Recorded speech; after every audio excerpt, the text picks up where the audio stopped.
There's nothing quite as comforting as gathering around with mom friends and sharing stories. Stories have a way of making us feel better, and they're great reminders that no family is perfect, and that's okay. So join us as we share some stories and laugh, learn, and grow together. It's the iMom Podcast. Welcome to this week's episode of the iMom Podcast. Susan, Chloe, Megan, and Abby with you once again. We're going high tech for this week's episode. And the question is, should kids be allowed to use AI for school? Artificial intelligence, not, I don't know what else it could stand for. AIM. Yeah. Yeah. Well, I don't even know what AIM stands for. AOL Instant Messenger, right? Okay.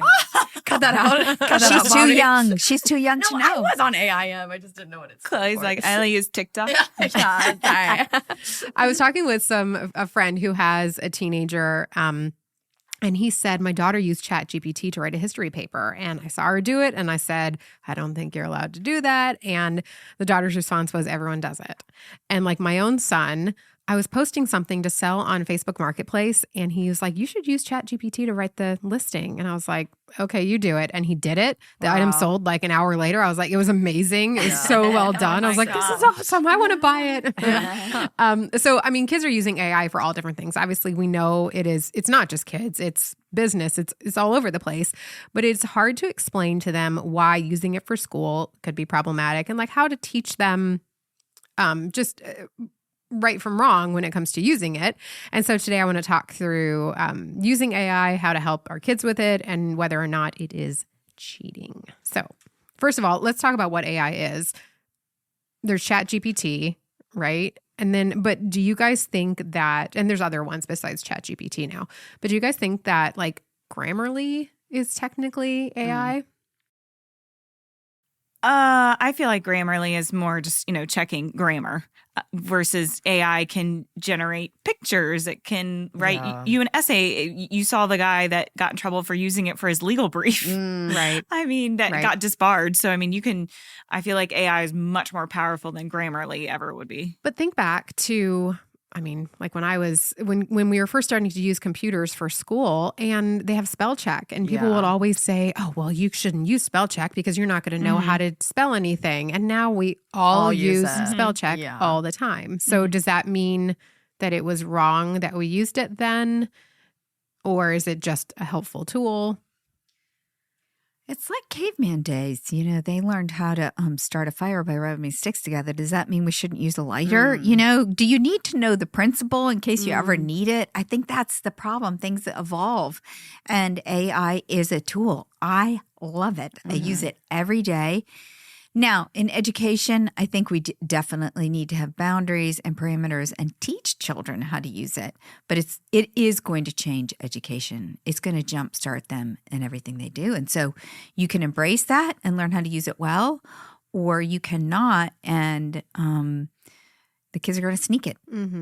I guess, Well, from what I've heard, different teachers have different requirements too. Right. So I think you look at your school's handbook to know if it's cheating by the, what your school has determined. But then your child needs to know what the teacher is allowing. Like, so ones that let them use it, okay, to what extent? And then just because this teacher says it's okay, doesn't mean that teacher says it's okay. Yeah. So. I mean, I think it's great for, if like, let's say they're writing a paper, like you said, it's great because it sweeps the internet and pulls all the top results and gives you those top results really quickly.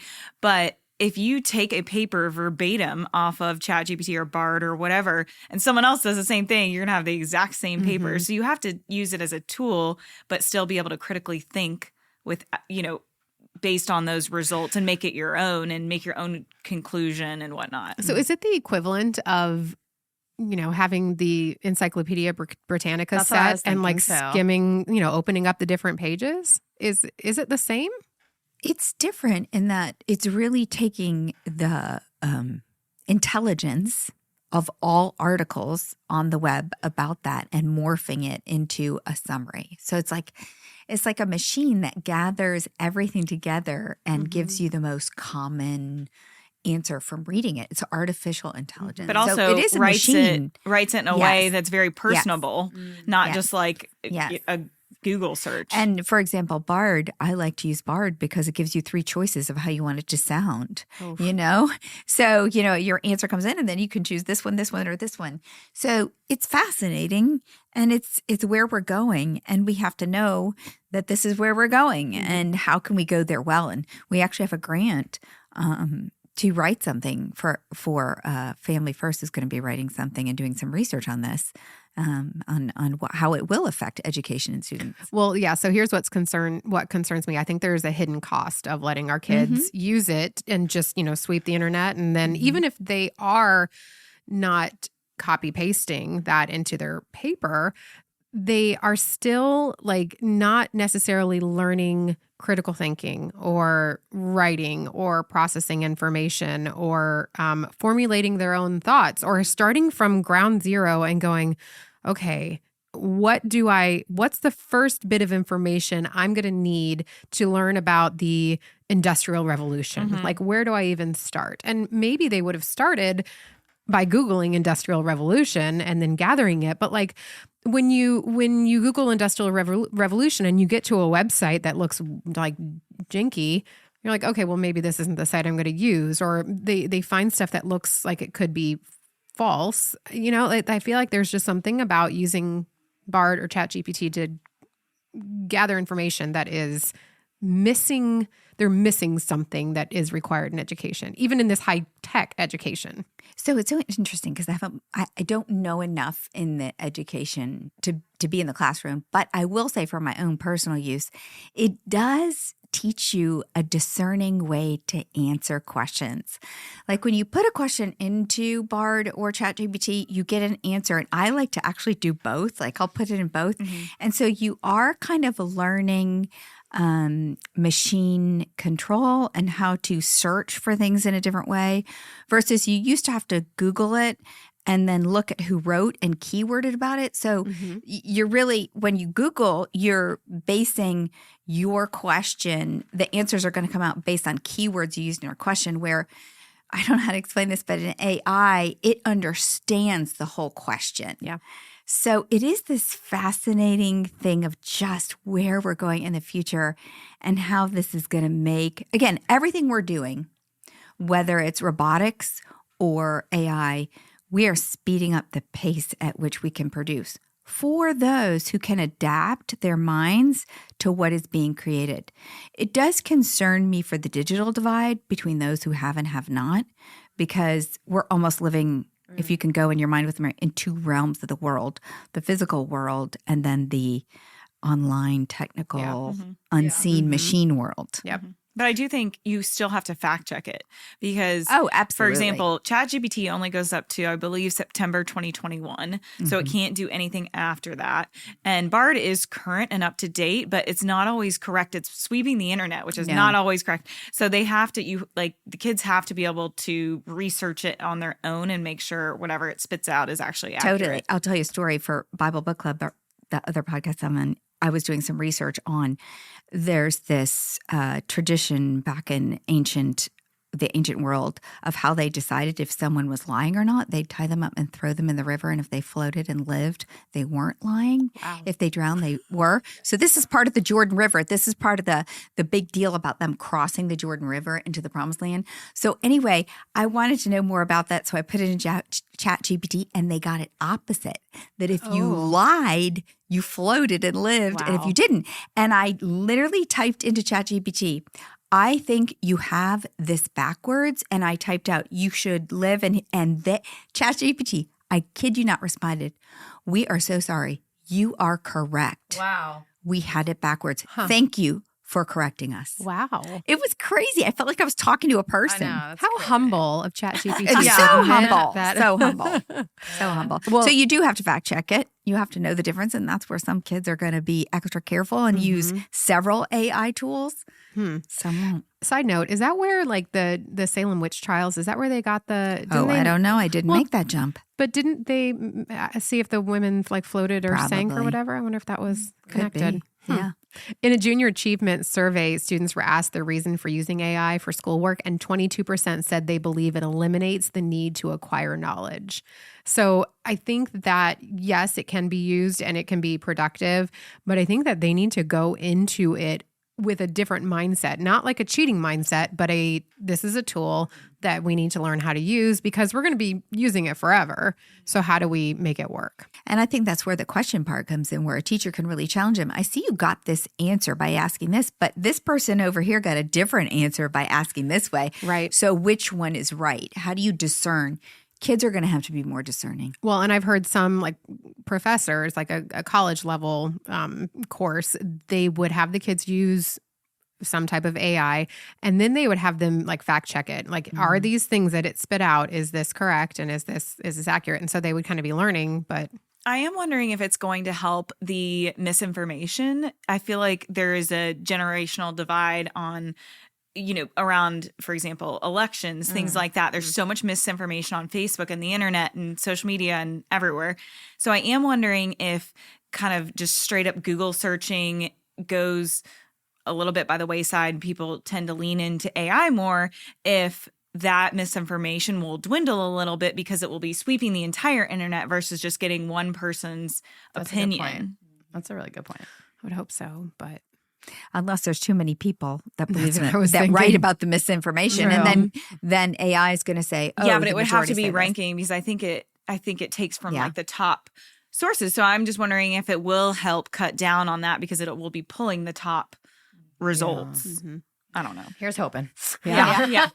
So if your kids want to use ChatGPT or any type of AI for school, and they actually come to you and say, hey, this is something that, or you see them doing it and you bring up the question, I think you have to talk to them about whether or not it's cheating and make them think about it. Because in this junior achievement survey, 60% of the kids said they thought using AI was cheating. And they admitted, though, that they did it because they thought their grade would suffer if they didn't. So 17% said that they felt like they were at a disadvantage if they didn't use AI. So it's like this combination of pressure to perform a heavy workload because they're doing school and this and that and job and all this stuff. And here I have this tool and it feels like cheating, but if I don't use it, I can't keep up. So Well, and is everyone else using it? And then you sound kind of dumb because Right. everyone else's papers are Right. really good and you're the only one that didn't Right. use it.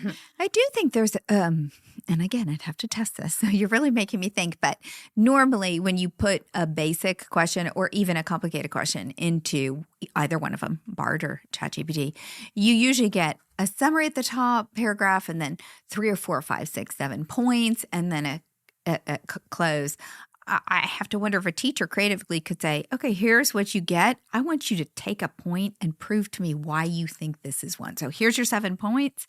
Dig deeper because I They do could just think- say, ChatGPT, you give me can. the Expand You on can, this. but at some Expand on this, please. point, you have to start giving opinion and you start going down different. Yeah. So the path they choose to go down with their next questions is really following their creative thought process on it. But I feel like that is a really good skill to learn because you are, like you said, digging You're digging deeper. deeper. Well, and one thing I will say is, depending on what profession you decide to go into, it's not going to help you. It's only going to help you to a certain point. It's not going to help you in med school when you're Right. operating on Yeah. someone. Although they do have robots now, so I Yeah. mean, but it's only going to help you, I think, get through your early education. It's not going to help you once you I get. think in med school, how it can help people. So if you put in a list of symptoms and you can't think, ChatGPT or Bard could give you all the things that kind of come up. Like it could be a medical database that, oh, you've got these symptoms, check for this. It could be this, or this. Yeah, it might be better than WebMD just saying you're Yeah, going to die. exactly.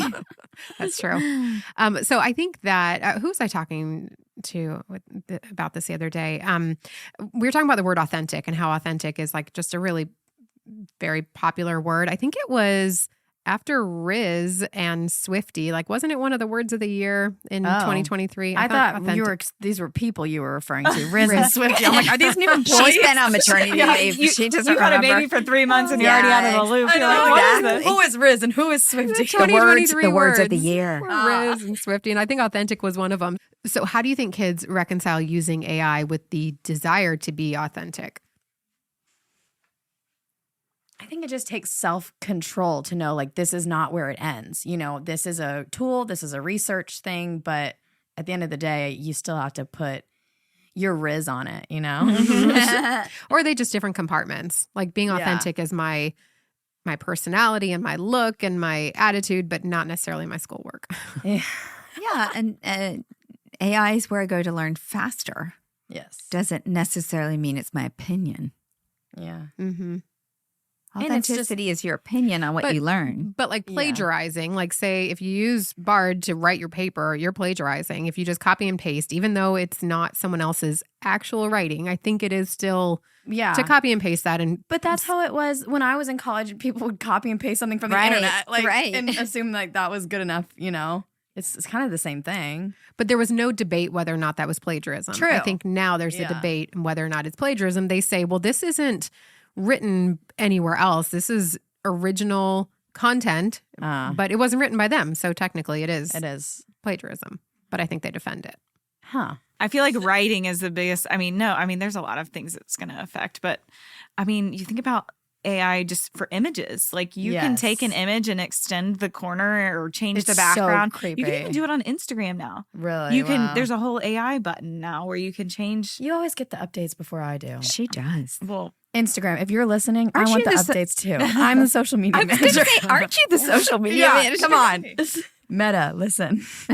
Megan, are you talking about Ellie Holcomb's feed? Did you see her Instagram story? no. Oh, she did a whole like AI AI thing. thing. Oh, Yeah, really? it Oh, was yeah, really it's a funny. whole- Like, so if you just She's a good post- follow. If Yeah. you're listening, Ellie, love your Yeah. stuff. Love you, Ellie. So what? So while you guys share Instagram posts over there, how do we use this challenge to our parenting advantage? Like, how do we guide our kids through this technology that a lot of us don't fully understand and might want to push back on because it feels like it's like new and not right, but it's not right. It's just different. Well, social media came out when my kids were growing up, and a lot of parents just didn't get on it. And I said, "How could you let your kids go down the street and play with strangers, or you got to get in the chat rooms and the things they're in to understand it?"